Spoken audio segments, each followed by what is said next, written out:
കഴിഞ്ഞ 6 ഭാഗങ്ങളിൽ നമ്മൾ മനസ്സിലാക്കാൻ ശ്രമിച്ചത് ചില അടിസ്ഥാന തത്വങ്ങളാണ്. ദൈവവചനം പഠിപ്പിക്കുന്ന എങ്ങനെ മനുഷ്യനെ സൃഷ്ടിച്ചുവെന്നും അതുപോലെ മനുഷ്യരിൽ നിന്നാണ് അവൻ പ്രതീക്ഷിക്കുന്നതെന്നും. കഴിഞ്ഞ അധ്യായത്തിൽ നമ്മുടെ സ്വതന്ത്ര ഇച്ഛയുടെ പ്രാധാന്യത്തെക്കുറിച്ച് നമ്മൾ കണ്ടു. അതുപോലെ തന്നെ നമ്മുടെ മനസ്സാക്ഷിയുടെ ശബ്ദം നമ്മൾ കേൾക്കുന്നതിനെക്കുറിച്ചും. നമ്മുടെ മനസ്സാക്ഷിയുടെ ശബ്ദത്തെ നമ്മൾ അടിച്ചമർത്തരുത്. നമ്മൾ ഈ യാഥാർത്ഥ്യത്തെ കണ്ടേ മതിയാകൂ. ഈ യാഥാർത്ഥ്യം എല്ലാ മനുഷ്യരും പാപം ചെയ്തു. റോമാലേഖനം 3-ാം അധ്യായത്തിൽ വേദോസം പറയുന്നു, 23-ാം വാക്യത്തിൽ എല്ലാവരും പാപം ചെയ്തു, ദൈവ തേജസ് ഇല്ലാത്തവരായി തീർന്നു. അതുകൊണ്ട് ദൈവത്തിന്റെ കണ്ണിൽ ഇതൊരു വ്യത്യാസമില്ല, നിന്റെ മതം ഏതാണെന്നുള്ളത്. ഒരു കുഞ്ഞിനെ കുറിച്ച് ചിന്തിച്ചു നോക്കുക. അവൻ ജനിച്ചത് ഏത് മതവിഭാഗത്തിലാണ്? ഏതെങ്കിലും ആകട്ടെ, അല്ലെ ഒരു നിരീശ്വരവാദിയുടെ ഭവനത്തിൽ. നിങ്ങൾ ആ കുഞ്ഞിനെ നോക്കിയാൽ മറ്റേത് കുഞ്ഞിനെ പോലെയാണത്. എന്താണ് വ്യത്യാസം? എന്നാൽ ആ ശിശു വളർന്ന് ഒരു കുഞ്ഞാകുന്ന സമയത്ത് അവര് ഒരു സ്കൂളിൽ പോകും, അവിടെ അവരെ തല്ലുണ്ടാക്കും. അവരെല്ലാവരും സ്വാർത്ഥരും പിടിച്ചു പറിക്കുന്നവരുമായിരിക്കും. അവരെല്ലാവരും നിഗളികളും തങ്ങളെ തന്നെ ഉയർത്താൻ ആഗ്രഹിക്കുന്നവരുമായിരിക്കും. ആദാമിന്റെ എല്ലാ സ്വഭാവവും അവരിൽ എല്ലാവരിലും ഒരുപോലെ നമുക്ക് കണ്ടെത്താൻ കഴിയും. എന്ത് വ്യത്യാസമാണ് ഒരാൾ ഒരു മതത്തിലും മറ്റേയാൾ മറ്റൊരു മതത്തിലും? പുറമേ ചില വ്യത്യാസങ്ങൾ ഉണ്ടായിരിക്കാം. ഒരു കുഞ്ഞ് പള്ളിയിലേക്ക് പോകുന്നു, മറ്റേ ആള് ക്ഷേത്രത്തിലേക്ക് പോകുന്നു, വേറൊരാൾ മസ്ജിദിലേക്ക് പോകുന്നു, വേറൊരാൾ എങ്ങും പോകുന്നില്ല, അവൻ വീട്ടിലിരുന്ന് TV കാണുന്നു ഞായറാഴ്ച രാവിലെ. എന്നാൽ അവരെവിടെയാണ് ഞായറാഴ്ച പോകുന്നെങ്കിലും അവർ തിങ്കളാഴ്ച സ്കൂളിൽ വരുമ്പം അവരെല്ലാവരും സ്വാർത്ഥമായിട്ട് പെരുമാറുന്നു, മറ്റുള്ളവരെ പോലെ തന്നെ. വ്യത്യാസം പുറത്ത് മാത്രമേ ഉള്ളൂ. അവരുടെ മാതാപിതാക്കൾ അവരെ പഠിപ്പിച്ചാലും മാന്യമായിട്ട് പെരുമാറാൻ, താങ്ക് യു, സോറി, അതെല്ലാം പുറത്ത് മാത്രമേ ഉള്ളൂ. ഒരു പക്ഷെങ്കിൽ അവർ പഠിപ്പിക്കും സ്വാർത്ഥരാകരുതെന്ന് പുറത്ത്. എന്നാൽ അവരുടെ ഉള്ളിൽ ഒരു വ്യത്യാസം ഉണ്ടാകുന്നില്ല. ദൈവത്തിന് എല്ലാ മനുഷ്യരും ഒരുപോലെ തന്നെയാണ്, ഒരേ നിലയിൽ. നിങ്ങളൊരു പ്രത്യേക മതവിഭാഗത്തിൽ ജനിച്ചുകൊണ്ട് നിങ്ങളൊരു ദൈവവേദലാവില്ല. നിങ്ങൾ മനസ്സിലാക്കാൻ പ്രായമെത്തുമ്പം നിങ്ങൾ തന്നെ അത് തീരുമാനിക്കണം. നാം അവസാനം പഠിച്ചതുപോലെ ഇത് തെരഞ്ഞെടുപ്പിന്റെ പ്രാധാന്യത്തിലേക്കാണ് ചൂണ്ടിക്കാണിക്കുന്നത്. നിങ്ങളെ നിർബന്ധിച്ച് ഒരു ദൈവവേദലാക്കുന്നില്ല, കാരണം നിങ്ങളൊരു ക്രിസ്തീയ വിഭാഗത്തിൽ ജനിച്ചതുകൊണ്ട്. അങ്ങനെയല്ല, നിങ്ങൾ വ്യക്തിപരമായിട്ടൊരു തീരുമാനം എടുക്കണം. യേശുക്രിസ്തുവിനെ സ്വീകരിക്കാൻ നിങ്ങൾ ആഗ്രഹിക്കണം, നിങ്ങളുടെ കർത്താവായിട്ട്, നിങ്ങളുടെ രക്ഷകനായിട്ട്. അതുകൊണ്ട് എല്ലാ മനുഷ്യനും എല്ലാവരും പാപം ചെയ്തു. മനുഷ്യരായിട്ടുള്ള എല്ലാവരും തന്നെ അനേക പാപം ചെയ്ത് ദൈവതേജസ്സിന്റെ കുറവുള്ളവരായി തീർന്നു. അത് ഇതുപോലെയാണ്. ഒരു പാത്രം, ആ പാത്രത്തിന് ഒരു സുഷിരമേ ഉള്ളോ 1000 സുഷിരമുണ്ടോ? വെള്ളം ചോർന്നു പോകും. കുറച്ച് കഴിയുമ്പം ആ പാത്രങ്ങളിലൊന്നും വെള്ളം കാണത്തില്ല. ആ പാത്രത്തിലെ ഒരു ഹോളായിരിക്കാം, 10 ഹോളായിരിക്കാം, 100 1000 വെള്ളം മുഴുവൻ ഒഴുകിപ്പോകും. പാപവും ഇതുപോലെയാണ്. വേദപുസ്തകം പറയുന്നു, നീ ചെയ്ത് ഒരു പാപമാകാം, 1000 പാപമാകാം, നീ കുറ്റക്കാരനാണ്. അത് കളങ്കപ്പെട്ടു. അത് ഒരു രോഗാണു മതി കളങ്കപ്പെടാൻ. അണുനശീകരണം നടത്തി സൂക്ഷിക്കുന്ന വസ്തുവിനെ. ഒരു ഓപ്പറേഷൻ തിയേറ്ററിൽ ഗ്ലൗസും ഉപകരണങ്ങളും ഒക്കെ അണുനശീകരണം നടത്തിയാണ്. 1000 അണുക്കളുടെ ആവശ്യമില്ല. അതിൽ കളങ്കമുണ്ടാകാൻ ഒന്നു മതി. പാപം ഇതുപോലെയാണ്. ഒരു പാപം മതി ഒരാളെ കളങ്കപ്പെടുത്തിയ ദൈവത്തിന് മുമ്പാകെ നിൽപ്പാൻ യോഗ്യതയില്ലാത്തവനാക്കാൻ. ഒരു വ്യത്യാസമില്ല. ദൈവസന്നിധിയിലേക്ക് വരുന്നതിനെ കുറിച്ച് ചിന്തിക്കുമ്പോൾ ഒരു പാപം ചെയ്ത ഒരാളും 1000 പാപം ചെയ്ത ഒരാളും. അതുകൊണ്ടാണ് ദൈവവചനം പറയുന്നത് എല്ലാവരും ദൈവതേജസ്സില്ലാത്തവരായി തീർന്നു. ദൈവത്തിന്റെ പൂർണ്ണ നിലവാരത്തിന് താഴെ വന്നു. ദൈവത്തിന്റെ പൂർണ്ണ നിലവാരം 100%. 99 കിട്ടിയവനും തോറ്റു, 0 കിട്ടിയവനും തോറ്റുപോയി. ഇത് നമ്മൾ അംഗീകരിച്ചാൽ, ഇത് കാണേണ്ടത് പ്രധാനമാണ്. ഒന്നാമത് ദൈവത്തിന് ചെയ്യാനുള്ളത് ദൈവവുമായിട്ടുള്ള കൂട്ടായ്മ തിരിച്ചു കൊണ്ടുവരിക എന്നുള്ളതാണ്. അത് അവന്റെ കുറ്റപ്പാട് മാറ്റുകയാണ്. അവന്റെ പാപം ക്ഷമിക്കപ്പെടുന്നതിലൂടെ അവന്റെ ആ കുറ്റബോധം എല്ലാ കാര്യങ്ങളിൽ നിന്നും, അവന്റെ ബാല്യകാലം തൊട്ട് അവൻ ചെയ്തു പോയത്, ഇപ്പം നാം കാണുന്ന എന്തിന്റെ അടിസ്ഥാനത്തിലാണ് ദൈവം നമ്മുടെ പാപത്തെ പരിഹരിക്കുന്നത്? ചിലർ പറയും ദൈവം സ്നേഹമുള്ളൊരു ദൈവമാണ്, അതുകൊണ്ട് ഞാൻ അവൻ്റെ അടുക്കൽ പോയി ക്ഷമ ചോദിച്ചാൽ അവൻ എന്നോട് ക്ഷമിക്കും. കാര്യം ഇതാണ്, ദൈവത്തിന് രണ്ടു തരത്തിലുള്ള ഉത്തരവാദിത്തമുണ്ട്. അവൻ സ്നേഹമുള്ള പിതാവ് മാത്രമല്ല, അതുപോലെ തന്നെ ഈ അഖിലാണ്ടത്തിന്റെ ന്യായാധിപതിയുമാണ്. ഈ അഖിലാണ്ടം സ്ഥാപിച്ച ചില നിയമത്തിന്റെ അടിസ്ഥാനത്തിലാണ്. ദൈവം നീതിയും സത്യമുള്ളവനാണോ? ദൈവത്തിന് ചെയ്യാൻ കഴിയാത്ത ചില കാര്യങ്ങളുണ്ട്. അവനൊരു കള്ളം പറയാൻ കഴിയില്ല.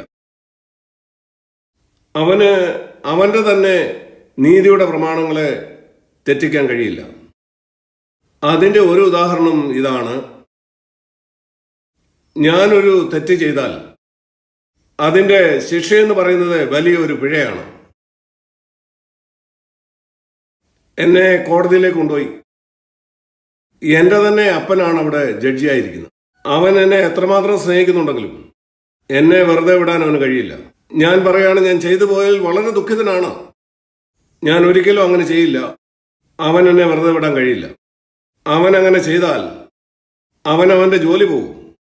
നീതിന്യായ വ്യവസ്ഥയുടെ പ്രമാണമാണ് അവൻ തെറ്റിച്ചത്. അവനൊരു ന്യായാധിപനാണ്, അത് ഉയർത്തിപ്പിടിക്കേണ്ടവനാണ് അവൻ.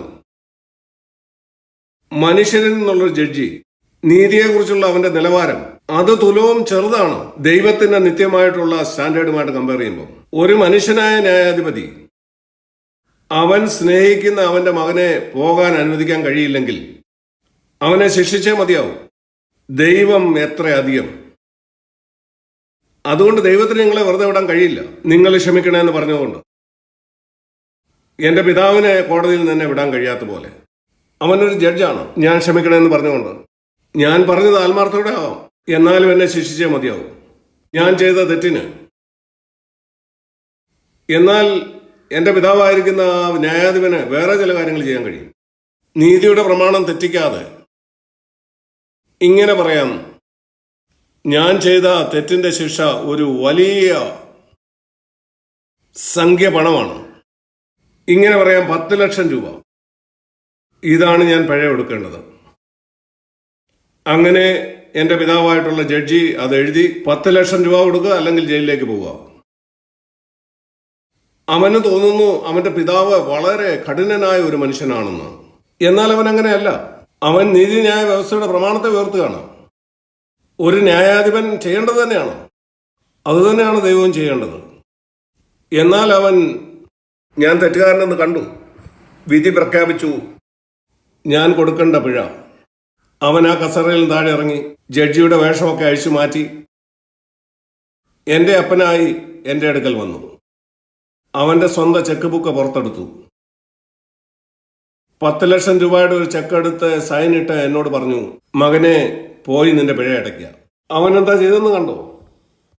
അവൻ നീതിന്യായ വ്യവസ്ഥ ഉയർത്തിപ്പിടിച്ചു. അവൻ പക്ഷപാതം കാണിച്ചെന്ന് ആർക്കും അവകാശപ്പെടാൻ കഴിയില്ല. നിയമം ആവശ്യപ്പെടുന്ന ഏറ്റവും വലിയ ശിക്ഷയാണ് അവൻ എന്റെ മേൽ ചുമത്തിയത്. എനിക്കവനെ കുറ്റപ്പെടുത്താൻ കഴിയില്ല. അവൻ എന്നെ സ്നേഹിക്കുന്നില്ലെന്ന്, കാരണം അവൻ തന്നെയാണ് ആ പിഴ അടച്ചത്. അത് എത്ര വലിയ വിലയാണ് അവൻ കൊടുത്തത്. അങ്ങനെ ഞാൻ സ്വതന്ത്രനാകാൻ, അത് അവനെ സ്നേഹിക്കാൻ എന്നെ വളരെയധികം സഹായിക്കുന്നു. ഇതാണ് സത്യമായിട്ടും ദൈവം എനിക്ക് ആഡ് ചെയ്തത്.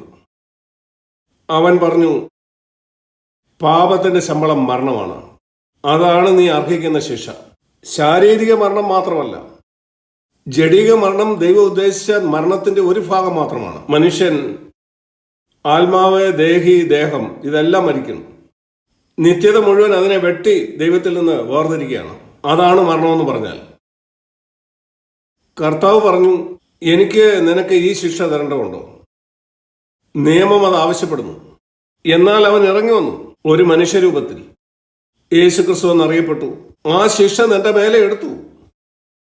ക്രൂശിലുള്ള ശാരീരിക മരണം മാത്രമല്ല, ആ 3 മണിക്കൂർ അവൻ ക്രൂശിൽ തൂങ്ങിക്കിടന്നു പിതാവ് അവനെ ഉപേക്ഷിച്ചു. അങ്ങനെ അവൻ ആത്മാവിലും ശിക്ഷ ഏറ്റെടുത്തു. എന്നാൽ ഇപ്പോൾ എനിക്ക് സ്വതന്ത്രനാകാൻ കഴിയും. ഇതിന്റെ അടിസ്ഥാനത്തിലാണ് ദൈവം ക്ഷമിക്കുന്നത്. ക്രിസ്തീയ സന്ദേശം പ്രത്യേകത ഉള്ളതായിരിക്കുന്നത് ഇതുകൊണ്ടാണ്. അതിന് 2 കാരണങ്ങളുണ്ട്. നമ്മൾക്ക് എങ്ങനെ അറിയാം ദൈവം അംഗീകരിച്ചോ തന്റെ പുത്രന്റെ ക്രൂശിലെ ത്യാഗത്തെ? ഒരു തെളിവ്, അവനെ അടക്കിയ ശേഷം 3-ാം ദിവസം അവൻ ഉയർത്തെഴുന്നേറ്റു. അതിന്റെ തെളിവാണ് ദൈവം അവനെ മരിച്ചവരിൽ നിന്ന് ഉയർപ്പിച്ച് താനത് അംഗീകരിച്ചു എന്ന് അവൻ തെളിയിച്ചു. ക്രിസ്തു മരിച്ചവരിൽ നിന്ന് ഉയർത്തെഴുന്നേറ്റിട്ടില്ലെങ്കിൽ അങ്ങനെയെങ്കിൽ പിതാവ് അവന്റെ യാഗത്തെ അംഗീകരിച്ചു എന്നുള്ളൊരു തെളിവില്ലായിരുന്നു. എന്നാൽ ദൈവം അവനെ മരിച്ചവരിൽ നിന്ന് ഉയർപ്പിച്ചു. 3 ദിവസത്തിന് ശേഷം വ്യക്തമായ തെളിവാണ് ദൈവം അവന്റെ യാഗത്തെ അംഗീകരിച്ചു എന്നുള്ളതിന്.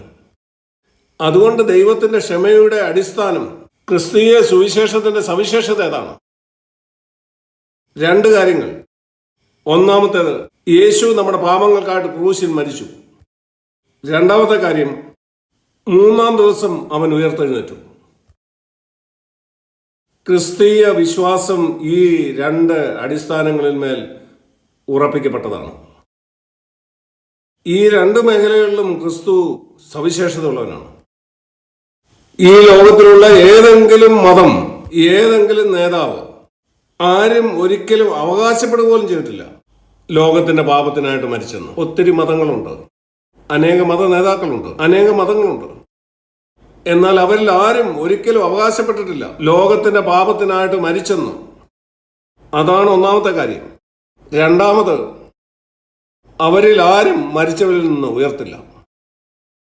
അവർ മരിച്ചപ്പം കഴിഞ്ഞു. അവർ ഒരിക്കലും അവിടുന്ന് പുറത്തു വന്നില്ല. മരണം മനുഷ്യന്റെ ഏറ്റവും വലിയ ശത്രുവാണ്. അതിനെ കീഴടക്കാൻ ആർക്കും ഇതുവരെ കഴിഞ്ഞിട്ടില്ല. അതുകൊണ്ടാണ് നാം വിശ്വസിക്കുന്നു ഇതാണ് ശരിയായ സുവിശേഷം, ആ നല്ല വാർത്ത. കാരണം ഈ 2 അതിപ്രധാനമായ സത്യം, ക്രിസ്തീയ വിശ്വാസം, അത് ഇങ്ങനെ ഒരു മതമല്ല. നല്ലത് ചെയ്യുക, കരുണയുള്ളവനായിരിക്കുക, ആർക്കും ദോഷം ചെയ്യല്ലേ, കള്ളം പറയല്ലേ. ക്രിസ്തീയ ജീവിതത്തിന്റെ അടിസ്ഥാനം അതല്ല. ക്രിസ്തീയ ജീവിതത്തിന്റെ അടിസ്ഥാനം കർത്താവ് നമ്മുടെ പാപത്തിനായിട്ട് മരിച്ചു, അവൻ മരിച്ചവരിൽ നിന്ന് ഉയർത്തെഴുന്നേറ്റു. അതുപോലെ പുറത്തുള്ള പണി, ഒരു കെട്ടിടത്തിന് ഒരു അടിസ്ഥാനമുണ്ട്, അതുപോലെ പുറത്തൊരു പണി. നമുക്കിത് രണ്ടും ആ കെട്ടിടം പൂർത്തിയാക്കാൻ. ആ പുറത്തുള്ള പണിയിൽ പല കാര്യങ്ങളെക്കുറിച്ച് യേശു പറഞ്ഞു. അത് പലതും മറ്റു മതസഭകളും പറഞ്ഞിട്ടുണ്ടാവാം. ആർക്കും ദോഷം ചെയ്യരുത്, മറ്റുള്ളവർ ചെയ്യുക അവർ നിങ്ങൾക്ക് ചെയ്യണമെന്ന് നിങ്ങൾ ആഗ്രഹിക്കുന്നത്. സത്യം സംസാരിക്കുക, താഴ്മയുള്ളവനായിരിക്കുക, മറ്റുള്ളവരെ ബഹുമാനിക്കുക. ഇങ്ങനെ അനേക നല്ല കാര്യങ്ങൾ വേദവസം പഠിപ്പിക്കുന്നുണ്ട്. എന്നാൽ അതെല്ലാം പുറത്തുള്ള പണിയിലാണ്. പുറത്തുള്ള പണി അടിസ്ഥാനമായിട്ട് കൂട്ടിക്കുഴക്കരുത്. പുറത്തുള്ള പണിയിൽ ജനലും കഥവും ഒക്കെ ആകാം, എന്നാൽ അടിസ്ഥാനത്തിൽ അത് കാണില്ല. അടിസ്ഥാനം പണിതിരിക്കുന്ന വ്യത്യസ്തമായ കാര്യങ്ങളെ കൊണ്ടാണ്. അത് പുറത്ത് കാണുന്ന കാര്യങ്ങളിൽ നിന്ന് വ്യത്യസ്തമാണ്. ഈ ഒരു തെറ്റാണ് അനേക ആളുകൾ ചെയ്യുന്നത്. എല്ലാ മതങ്ങളും ഒരു ദൈവത്തിലേക്കാണ് നയിക്കുന്നത്. ശരി, അത് ശരിയാണോ? ഏത് മതത്തിലാണ് ഒരുവൻ എൻ്റെ പാപത്തിന് വേണ്ടി മരിച്ചത്, എൻ്റെ പാപത്തിന്റെ ശിക്ഷ വഹിക്കാൻ? അതാണ് എൻ്റെ ഏറ്റവും വലിയ പ്രശ്നം. ഞാൻ ദൈവത്തിന് മുമ്പ് ആ കുറ്റക്കാരനാണ്. എനിക്ക് കുറ്റപ്പാടിൽ നിന്ന് അങ്ങനെ പുറത്തു വരാൻ കഴിയും? ഏത് മതത്തിലാണ് ആരെങ്കിലും മരിച്ചവരിൽ നിന്ന് ഉയർത്തെഴുന്നേറ്റത്? അങ്ങനെ തെളിയിച്ച് അവൻ ആരാണെന്ന് അവകാശപ്പെട്ടത്, തെളിയിക്കപ്പെട്ടത് ദൈവം ജഡത്തിൽ വെളിപ്പെട്ടുവെന്ന് ഒരു മതത്തിലുമില്ല. അതുകൊണ്ടാണ് യേശു ഇങ്ങനെ പറഞ്ഞത്. യോഹന്നാന്റെ സുവിശേഷം 14-ാം അധ്യായം 6-ാം വാക്യം, ഞാനാണ് വഴി, എന്നിലൂടെ അല്ലാതെ ആരും പിതാവിന്റെ അടുക്കൽ എത്തുന്നില്ല. അത് വളരെ ആർജവമുള്ള ഒരു അവകാശമാണ്. എന്നാൽ അത് സത്യമാണ്. ആളുകൾ പറയും നിങ്ങൾ വളരെ ഇടുങ്ങിയ മനസ്സുള്ളവരാണ് ഇങ്ങനെയുള്ള കാര്യങ്ങൾ പറയുമ്പോൾ. അത് എൻ്റെ അഭിപ്രായമല്ല. അത് എൻ്റെ അഭിപ്രായമാണെങ്കിൽ നിങ്ങൾക്കത് തള്ളിക്കളയാം. യോഹന്നാൻ സുവിശേഷം 14-ാം അധ്യായം 6-ാം വാക്യത്തിൽ യേശു പറഞ്ഞതാണ്, ഞാൻ തന്നെ വഴിയും സത്യവും ജീവനുമാകുന്നു. ഞാൻ മുഖാന്തരമല്ലാതെ ആരും പിതാവിന്റെ അടുക്കൽ എത്തുന്നില്ല. ആർക്കും പിതാവായ ദൈവത്തിന്റെ അടുക്കൽ എത്താൻ കഴിയില്ല യേശു ക്രിസ്തുവിൽ കൂടെ അല്ലാതെ. അത് വളരെ ഇടുങ്ങിയതായി തോന്നുന്നുണ്ടോ? എന്നാൽ അതാണ് സത്യം. സത്യം എപ്പോഴും ഇടുങ്ങിയതാണ്. വിശാല മനസ്സ് നിർബന്ധമായ കാര്യമല്ല, സത്യസന്ധതയുടെ സൂചനയാണെന്ന്. ഉദാഹരണത്തിന് 2 കൂട്ടിയാൽ 4 അത് വളരെ ഇടുങ്ങിയ മനസ്സാണോ? ചിലർ ചിലപ്പം പറയാം, നിങ്ങളെന്ത് വിശാല മനസ്സുള്ളവരായി 4.1 അങ്ങനെ ആക്കിക്കൂടെ? അങ്ങനെയും ഇച്ചിരി ഇപ്പുറത്തും അഡ്ജസ്റ്റ് ചെയ്യാം. 2 കൂടെ കൂട്ടി 3.9 എന്തുകൊണ്ട് ആയിക്കൂടാ? മറ്റൊരാൾ പറയുന്നത് പോലെ വേറൊരാൾ പറയുന്നത് രണ്ടും കൂടെ കൂട്ടിയാൽ 3 നാം വിശാല മനസ്കത കാണിച്ച് അതും കൂടെ അംഗീകരിക്കാം. വേറൊരാൾ പറയുന്നത് രണ്ടും കൂടെ കൂട്ടിയാൽ 100 വിശാല മനസ്കരായ അതും കൂടെ അംഗീകരിക്കാം. ഇങ്ങനെ ചിന്തിച്ച് നോക്കുക, എന്തുമാത്രം കൺഫ്യൂഷൻ ആയിരിക്കും ഉണ്ടാകുന്നത്. നമ്മൾ ഇങ്ങനെ മഹാമനസ്കത ഉള്ളവരായാൽ ഈ ഒരു നിസ്സാരമായ കണക്കുകൂട്ടലിൽ പോലും സത്യം പലപ്പോഴും ഈ ഇടുങ്ങിയ മനസ്സ് പോലാണ്. 2 + 2 ഒരിക്കലും 4.0009 ആകില്ല. അത് 4. അതിന് വേറെ ഉത്തരവില്ല. ഇതുപോലെ തന്നെയാണ് യേശു പറഞ്ഞു, ഞാൻ തന്നെ വഴി, ഞാൻ തന്നെ സത്യം, ഒരാൾക്കും എന്നിലൂടെ അല്ലാതെ പിതാവിന്റെ അടുക്കൽ ചെല്ലാൻ കഴിയും. എന്തുകൊണ്ട്? കാരണം മറ്റാരും ലോകത്തിന്റെ പാപത്തിനാരും മരിച്ചില്ല. വേറെ ആരും മരണത്തെ ജയിച്ച് എഴുന്നേറ്റില്ല. അങ്ങനെ തെളിയിച്ചില്ല അവരാരായിരുന്നു. അവരവകാശപ്പെട്ടതുപോലെ ദൈവപുത്രനെന്ന്. ഇതിന്റെ അടിസ്ഥാനത്തിലാണ് ദൈവം നമ്മളോട് ക്ഷമിക്കുന്നത്. ദൈവത്തിന് ഇപ്പം നീതിയുള്ളവനായിരിക്കാൻ കഴിയും, അവന് നീതിമാനായിരിക്കാൻ കഴിയും, എൻ്റെ പിതാവിന് നീതിമാനായിരിക്കാൻ കഴിയും. ഇങ്ങനെ പറയുന്നത്, നീ ജയിലിലേക്ക് പോകേണ്ട ആവശ്യമില്ല, ഈ ചെക്കെടുക്കുക, പോയി നിന്റെ പിഴ അടയ്ക്കുക. എന്നാൽ ഞാൻ ചെയ്യേണ്ട ഒരു കാര്യമുണ്ട്. ഇതൊരു സമ്മാനമാണ്. ആ ചെക്ക് കിട്ടാൻ ഞാൻ അധ്വാനിക്കേണ്ട കാര്യമില്ല. എൻ്റെ പിഴ അടയ്ക്കാൻ വേണ്ടി ഒരു ദിവസവും എനിക്ക് ജയിലിൽ കിടക്കേണ്ട ആവശ്യമില്ല, ഒരു പൈസ സമ്പാദിക്കേണ്ട ആവശ്യമില്ല. എന്നാൽ എനിക്ക് ചെയ്യേണ്ട ഒരു കാര്യമുണ്ട്. എൻ്റെ പിതാവ് എനിക്ക് തരുന്നത് എനിക്ക് സ്വീകരിക്കേണ്ട ആവശ്യമുണ്ട്. എൻ്റെ പിതാവ് എനിക്ക് തരുന്ന ആ ചെക്ക് ഞാൻ സ്വീകരിച്ച് താങ്ക് യു എന്ന് പറയണം. നമുക്കിങ്ങനെ പറയാൻ കഴിയും, പിഴ അടയ്ക്കാൻ വേണ്ടി പിതാവ് തരുന്ന ഈ ചെക്ക് കൃപയുടെ ഒരു ചിത്രമാണ്. ഞാൻ കൈ നീട്ടി അവൻ്റെ കയ്യിൽ നിന്ന് ആ ചെക്ക് വാങ്ങുന്നതിനെ വിശ്വാസത്തിൻ്റെ ഒരു ചിത്രമായി കാണാം. അതുകൊണ്ട് വേദപുസ്തകത്തിൽ കൃപയാൽ വിശ്വാസം മൂലം നിങ്ങൾ രക്ഷിക്കപ്പെട്ടിരിക്കുന്നു, അതാണ് അതിൻ്റെ അർത്ഥം. എഫേസ്യ ലേഖനം 2-ാം അധ്യായം ഈ 2 മനോഹര വാക്യങ്ങളും ഒരുമിച്ച് കൊണ്ടുവന്നിരിക്കുന്നു. എഫേസ്യൻ 2:8 കൃപയാലല്ലോ നിങ്ങൾ വിശ്വാസം മൂലം രക്ഷിക്കപ്പെട്ടിരിക്കുന്നത്, അതിന് നിങ്ങൾ കാരണമല്ല, ദൈവത്തിൻ്റെ ദാനം അത്രേ, പ്രവർത്തിയാലല്ല, ആരും പ്രശംസിക്കാതിരിപ്പാൻ. നമ്മുടെ രക്ഷ അത് കൃപയാൽ, വിശ്വാസത്താൽ. കൃപയാൽ എന്ന് പറഞ്ഞാൽ എൻ്റെ പിതാവ് ഈ ചെക്ക് എനിക്ക് തരുന്നു, പോയി നിന്റെ പിഴ അടയ്ക്കുക എന്ന് പറയുന്നു. വിശ്വാസത്താൽ എന്ന് പറഞ്ഞാൽ എൻ്റെ പിതാവിൻ്റെ കയ്യിൽ നിന്ന് ആ ചെക്ക് മേടിക്കുന്നതാണ്, അവനോട് നന്ദി എന്ന് പറയുന്നതാണ്, ദൈവിക പ്രമാണം അനുസരിച്ച് ആ പിഴ അടയ്ക്കുന്ന. അങ്ങനെ ഞാൻ സ്വതന്ത്രനായി. അതുകൊണ്ട് ക്രിസ്ത്യ ജീവിതത്തിലുള്ളതെല്ലാം അത് കൃപയാൽ വിശ്വാസം മൂലമാണ്. എൻ്റെ ക്രിസ്ത്യ ജീവിതത്തിൻ്റെ ആരംഭകാലത്ത് മാത്രമല്ല, നമ്മുടെ മുഴുവൻ ക്രിസ്ത്യ ജീവിതത്തിലും നാം കൃപയാൽ വിശ്വാസം മൂലം ജീവിക്കണം. അതിനർത്ഥം ദൈവം നമ്മളോട് നിരന്തരമായിട്ട് വാഗ്ദാനം ചെയ്തുകൊണ്ടിരിക്കുകയാണ് നമുക്ക് വേണ്ടതെല്ലാം. 2 കൊരിന്ത്യർ 12-ാം അധ്യായത്തിൽ നാം ഇങ്ങനെ വായിക്കുന്നു. അവിടെ പറയുന്നു, എൻ്റെ കൃപ നിനക്ക് മതി. കർത്താവ് പൗലോസിനോട് പറഞ്ഞു. പൗലോസ് ഒരു പ്രത്യേക കാര്യത്തെ അഭിമുഖീകരിക്കുമ്പം, എന്നാൽ ആ പ്രശ്നം അവനെ വിട്ടു പോയില്ല. ദൈവത്തിനത് മാറ്റാൻ കഴിയുമായിരുന്നു, എന്നാൽ അവനത് മാറ്റിയില്ല. മിക്കവാറും അത് ഒരു രോഗമായിരുന്നിരിക്കണം. അതിൽ നിന്നുള്ള സൗഖ്യത്തിനായിട്ട് അവൻ 3 പ്രാവശ്യം പ്രാർത്ഥിച്ചു, എന്നാൽ അവൻ സൗഖ്യപ്പെട്ടില്ല. ക്രിസ്തീയ സഭകളിലെ ഏറ്റവും വലിയ അപ്പോസ്തലൻ സൗഖ്യപ്പെട്ടില്ല. ആളുകളെ മരണത്തിൽ നിന്ന് ഉയർപ്പിച്ചവൻ, രോഗികളെ സൗഖ്യമാക്കുകയും ഭൂതങ്ങളെ പുറത്താക്കുകയും ചെയ്തവൻ, എന്നാൽ അവൻ തന്നെ സൗഖ്യമായില്ല. എന്തുകൊണ്ടാണ് ദൈവം സൗഖ്യമാക്കാതിരുന്നത്? കാരണം അവൻ പൗലോസിന് പറഞ്ഞു, പൗലോസെ, നീ നിഗളിക്കാൻ സാധ്യതയുണ്ട്. നിഗളം അത് നിനക്കുണ്ടാകാൻ കഴിയുന്ന ഏത് രോഗത്തെക്കാളും മോശമാണ്.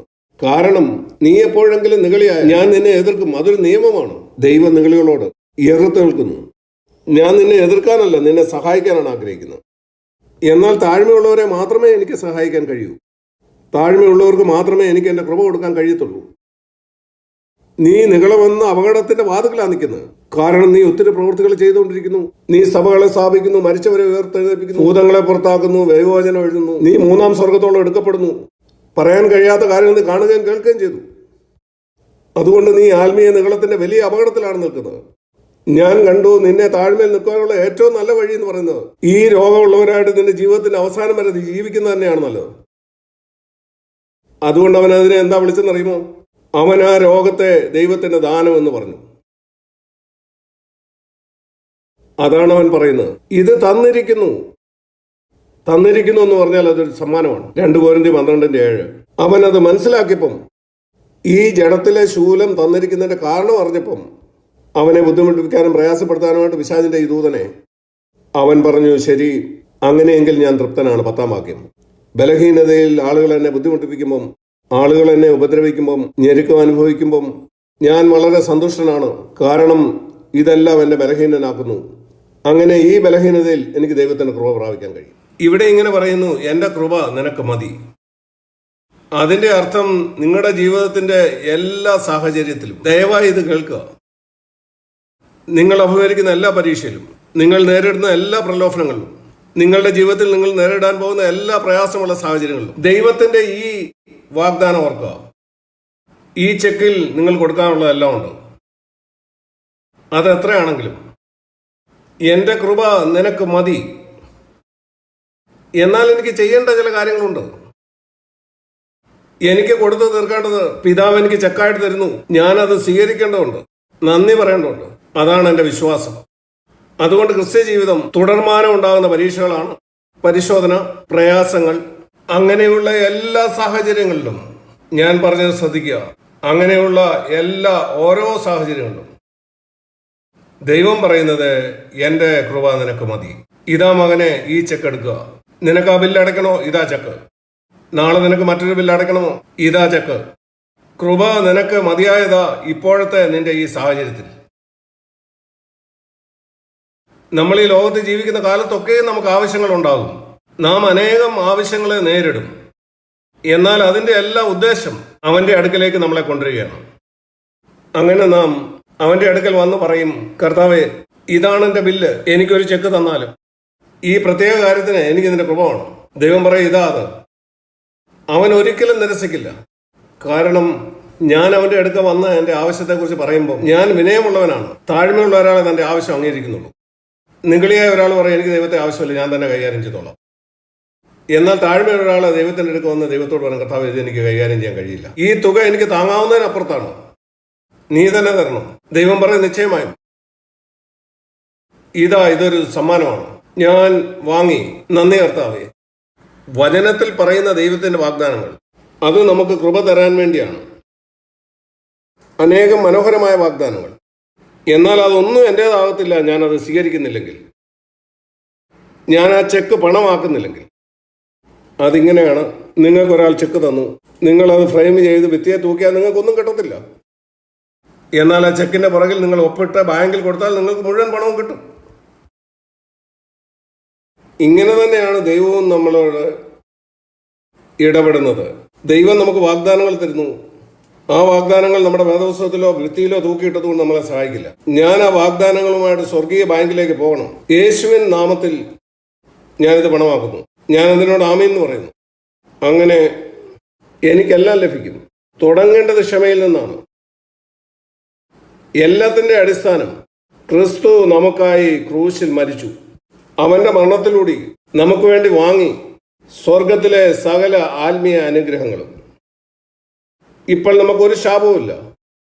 ഗലാത്യ ലേഖനം 3-ാം അധ്യായം 13 പറയുന്നു, ക്രിസ്തു നമ്മെ ന്യായപ്രമാണത്തിന്റെ ശാപത്തിൽ നിന്ന് വിലയ്ക്ക് വാങ്ങി. ക്രിസ്തു നമുക്ക് വേണ്ടി ശാപമായി. എന്തുകൊണ്ടാണ് അവൻ ശാപമായി തീർന്നത്? കാരണം അബ്രഹാമിന്റെ അനുഗ്രഹം ക്രിസ്തുയേശുവിൽ ജാതികൾക്ക് വന്നു ചേരേണ്ടതിന് വേണ്ടിയാണ്. ദൈവം അബ്രഹാമിനെ അനുഗ്രഹിച്ചു. 4000 വർഷങ്ങൾക്ക് മുമ്പ് അവനോട് പറഞ്ഞു, ഞാൻ നിന്നെ അനുഗ്രഹിക്കുകയും ഒരു അനുഗ്രഹമാക്കുകയും ചെയ്യും ഈ ഭൂമിയിലുള്ള സകല കുടുംബത്തിനും.